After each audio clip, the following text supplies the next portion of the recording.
പറഞ്ഞു ഞാൻ ഓഗസ്റ്റ് 20-ാം തീയതിയാണ് ആഡ്ലെക്സിൽ വെച്ച് അങ്കമാലി ആഡ്ലെക്സ് ഓഡിറ്റോറിയത്തിൽ വെച്ച് ഈ ഷോ അരങ്ങേറുന്നത്. വൈകിട്ട് 4:30 മണി മുതൽ ആരംഭിക്കും. അത് ഇപ്പോഴത്തെ ഒരു കണക്കനുസരിച്ചിട്ട് ഏതാണ്ട് ഒരു 11 മണി വരെ പോകുമെന്നാണ് പ്രതീക്ഷിക്കുന്നത്.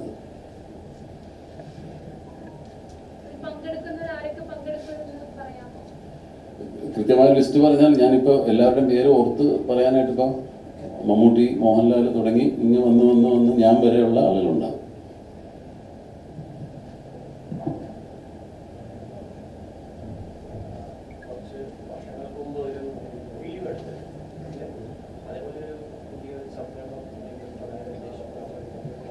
ഇപ്പോൾ അങ്ങനെ ഒരു സിനിമ എടുക്കാനുള്ള ഒരു പദ്ധതി ഇട്ടിട്ടില്ല. ഭാവിയിൽ അതിനെപ്പറ്റി ആലോചിച്ചുകൂടുന്നില്ല. ഇതെല്ലാം ഈ സംഘടനയുടെ ഒരു സമ്പദ്ഘടന വളരെ മോശമാകുമ്പോഴാണ് നമ്മൾ ഇതിൻ്റെ ഒരു ഫണ്ട് സ്വരൂപിക്കുന്നതിന് വേണ്ടിയിട്ടാണ് ഇത്തരം പരിപാടികൾ ആസൂത്രണം ചെയ്യുന്നത്. അപ്പോൾ ഇപ്പോഴത്തെ ഒരു കാലഘട്ടത്തിലൊരു സിനിമ എങ്ങനെ കണ്ട് പ്രാവർത്തികമാക്കാമെന്നുള്ളതിനെ പറ്റി അതിൻ്റെ പ്രായോഗിക ബുദ്ധിമുട്ടുകളേറെയാണ്. ഇപ്പം അന്ന് 2020 നമ്മൾ എടുക്കുന്ന സമയത്ത് മമ്മൂട്ടിയും മോഹൻലാലും തുടങ്ങി അന്ന് മലയാള സിനിമയിൽ സജീവമായിട്ടുള്ള എല്ലാ താരങ്ങളെയും പങ്കെടുപ്പിച്ചുകൊണ്ട് ആ സിനിമ നമുക്ക് പ്രാവർത്തികമാക്കാൻ സാധിച്ചു.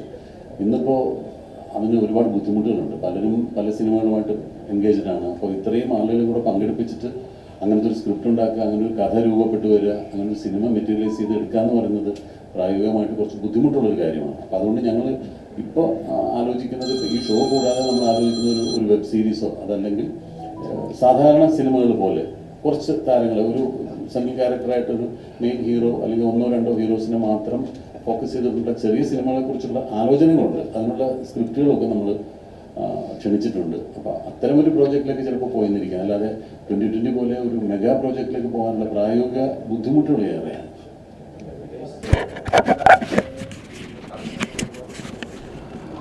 പ്രായോഗികമായിട്ട് അങ്ങനെ തടസ്സങ്ങളൊന്നുമില്ല. പക്ഷേ ഇപ്പം ഞങ്ങൾ ഒരു ഷോ നടത്തിയത് നമ്മളുടെ കയ്യിലൊന്നും അല്ല അതിൻ്റെ ഒരു കൺട്രോൾ ഉണ്ടായിരുന്നത്. അവിടുത്തെ ആളുകളും അവിടുത്തെ നിയമങ്ങളും അവിടുത്തെ സ്പോൺസേഴ്സിൻ്റെയൊക്കെ ഒരു കെടുകാര്യസ്ഥത കൊണ്ടെന്ന് തന്നെ പറയാം നമുക്ക് ആ ഷോ മുന്നോട്ട് കൊണ്ടുപോകാൻ സാധിച്ചില്ല. ആ ഷോ നടത്തിയതിൻ്റെ പേരിൽ തന്നെ പ്രൊഡ്യൂസർ അസോസിയേഷന് വലിയ സാമ്പത്തിക നഷ്ടമുണ്ടായി.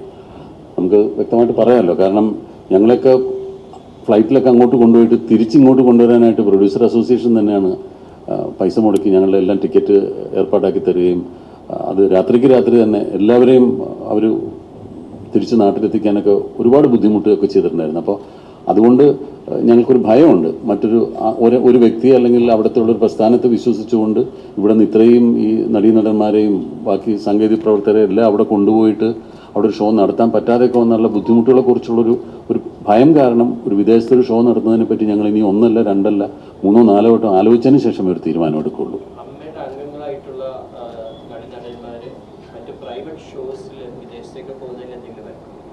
അങ്ങനെയില്ല, വിലക്കില്ല. അതൊക്കെ അവർക്കിപ്പോൾ അതിൽ നിന്നുള്ളൊരു നേട്ടമാണ്. അത് നമുക്ക് അസോസിയേഷൻ തടയാൻ പറ്റില്ല. ഇവരുടെ വെൽഫെയറിന് വേണ്ടിയിട്ടാണ് നമ്മൾ ഒരു സംഘടന തുടങ്ങിയിട്ടുള്ളത്. അപ്പോൾ അവരുടെ വെൽഫെയറിനെ തടഞ്ഞുകൊണ്ടൊരിക്കലും അമ്മയ്ക്കൊരു നിയമം ഉണ്ടാക്കാൻ സാധിക്കില്ല.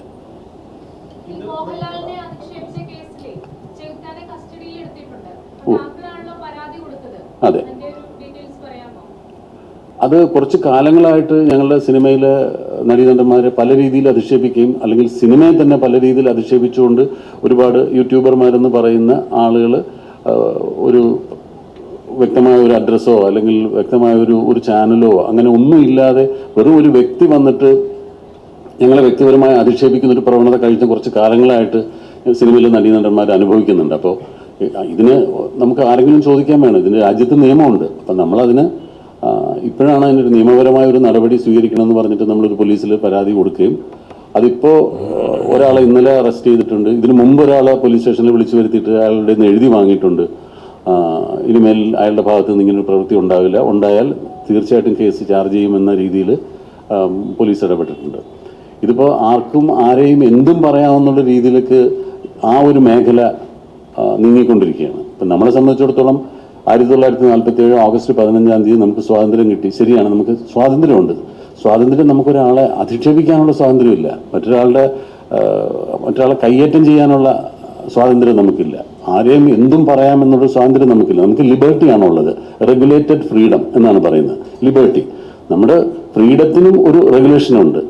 മറ്റൊരാളെ ഹനിക്കാനോ അയാളെ മാനസികമായിട്ട് വേദനിപ്പിക്കാനോ ഒന്നും ഒരാൾക്ക് സ്വാതന്ത്ര്യമില്ല. അതിനൊക്കെ ഇവിടെ നിയമങ്ങളുണ്ട്. അപ്പം അത്തരം നിയമം അനുശാസിക്കുന്ന രീതിയിൽ ഒരാളെ മോഹൻലാലിനെ വളരെ വ്യക്തിപരമായിട്ട് അധിക്ഷേപിച്ചുകൊണ്ട് മോഹൻലാൽ ചെയ്തത് അയാൾ ടെറിട്ടോറിയൽ ആർമിയുടെ ഒരു ഭാഗമായതുകൊണ്ട് അദ്ദേഹത്തിന് അവിടെ ആ സമയത്ത് പോകാൻ പറ്റി. അപ്പം നമ്മൾ പലരും അവിടെ ഒന്ന് പോകണമെന്ന് വിചാരിച്ചിട്ട് സാധിക്കുന്നില്ല. അവിടെ രക്ഷാപ്രവർത്തനങ്ങൾ നടന്നുകൊണ്ടിരിക്കുകയാണ്, അവിടെ ഒരു പബ്ലിക്കിന് പ്രവേശനമില്ല. പക്ഷേ മോഹൻലാൽ എന്ന വ്യക്തി ടെറിട്ടോറിയൽ ആർമിയുടെ ഒരു ഭാഗമായതുകൊണ്ട് ആർമിയുടെ കൂടെ അവിടെ ഒന്ന് പോകാൻ സാധിച്ചു. അത് അദ്ദേഹം ചെയ്തൊരു വലിയ പുണ്യപ്രവൃത്തിയാണ്. അവിടെ ചെന്നിട്ട് എന്താണ് അവിടെ നടന്നതെന്ന് മനസ്സിലാക്കാനും പിന്നെ അദ്ദേഹത്തിൻ്റെ വിശ്വശാന്തി ഫൗണ്ടേഷൻ അതിനുവേണ്ടി സാമ്പത്തികമായ സഹായം വാഗ്ദാനം ചെയ്തു എന്നൊക്കെ പറയുന്നത് അദ്ദേഹത്തിന് അതിൻ്റെ പേരിൽ ഒരു പബ്ലിസിറ്റി കിട്ടിയിട്ട് പ്രത്യേകിച്ച് ഒന്നും നേടാനില്ല. അത് അദ്ദേഹം ചെയ്തൊരു വലിയ പ്രവൃത്തിയെ അഭിനന്ദിക്കുന്നതിന് പകരം വ്യക്തിപരമായിട്ട് അദ്ദേഹത്തെ ഒരുപാട് അധിക്ഷേപിക്കുന്നത് കണ്ടപ്പോൾ ഒരു വ്യക്തി എന്ന നിലയിൽ, അദ്ദേഹത്തിൻ്റെ ഒരു സഹപ്രവർത്തകൻ എന്ന നിലയിൽ എനിക്ക് വലിയ വിഷമമുണ്ടായി. പിന്നെ ഞാനൊരു സംഘടനയുടെ നേതൃസ്ഥാനത്തിരിക്കുന്നത് കൊണ്ട്, മോഹൻലാൽ സംഘടനയുടെ പ്രസിഡന്റ് ആയതുകൊണ്ടല്ല, മോഹൻലാലിനെ മാത്രമല്ല ഈ സംഘടനയിലെ ഒരു സാധാരണ മെമ്പറെ പോലും അങ്ങനെ ഒരാൾ വ്യക്തിപരമായി അധിക്ഷേപിച്ചാൽ തീർച്ചയായും അത് ചോദ്യം ചെയ്യേണ്ട ബാധ്യത ഒരു സംഘടനയുടെ ജനറൽ സെക്രട്ടറി എന്ന നിലയിൽ എനിക്ക് ഉണ്ടെന്ന് വിശ്വസിക്കുന്ന ഒരാളാണ് ഞാൻ. അതുകൊണ്ടാണ് ഞാനത് പോലീസിൽ ഇടപെടുകയും എൻ്റെ റിട്ടേൺ ആയിട്ടുള്ള കംപ്ലയിൻറ്റ് കൊടുക്കുകയും ഇതിനെതിരെ ഒരു നടപടി എടുക്കണമെന്ന് ആവശ്യപ്പെടുകയും ചെയ്തത്. തീർച്ചയായും പോലീസിൻ്റെ ഭാഗത്തു നിന്നും, പ്രത്യേകിച്ച് സൈബർ ക്രൈംസിൻ്റെ DGP ശ്രീ ഹരിശങ്കർ വളരെ വ്യക്തിപരമായിട്ട് തന്നെ അദ്ദേഹം അതിന് ഒരു താല്പര്യമെടുത്ത് ഈ കുറ്റവാളി എന്ന് തന്നെ പറയാം, ഈ കുറ്റവാളികളെ അറസ്റ്റ് ചെയ്യാനുള്ള നീക്കം ഉണ്ടായതിൽ ഞാൻ അദ്ദേഹത്തോടാണ് വ്യക്തിപരമായിട്ട് ഒരുപാട് കടപ്പെട്ടിരിക്കുന്നത്.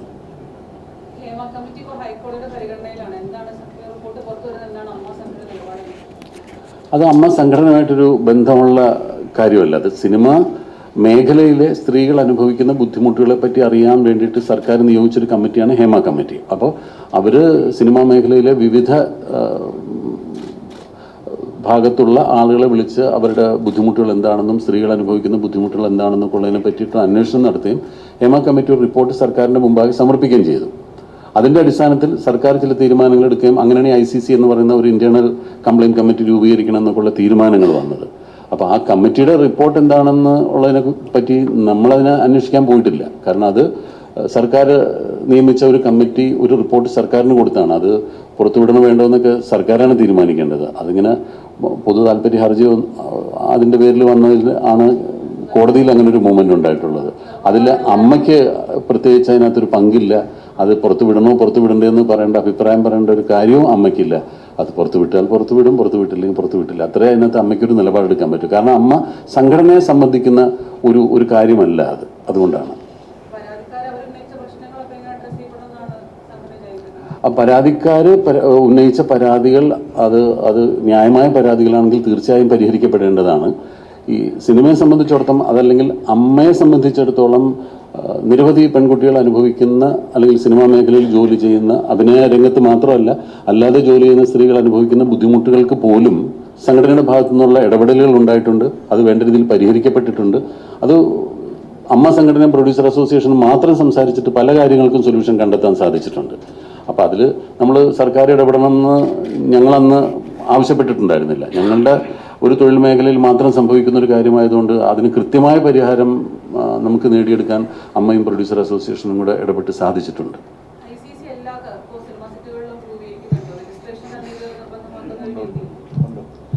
എല്ലാ സെറ്റിലും ഉണ്ട്, അത് കമ്പൽസറി ആണ്. അത് ICC രൂപീകരിച്ച പേപ്പർ തന്നാൽ മാത്രമേ ഷൂട്ടിങ്ങിന് പെർമിഷൻ കൊടുക്കാറുള്ളൂ.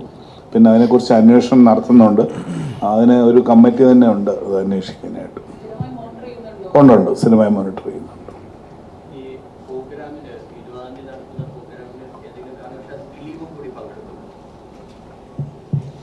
ദിലീപ് ഇപ്പോൾ അമ്മയുടെ മെമ്പറല്ല. അമ്മയിൽ നിന്ന് ദിലീപ് രാജിവെച്ചതാണ്. അതുകൊണ്ട് തന്നെ അമ്മ നടത്തുന്ന ഈ ഒരു പരിപാടിയിൽ ദിലീപ് പങ്കെടുക്കുന്നില്ല.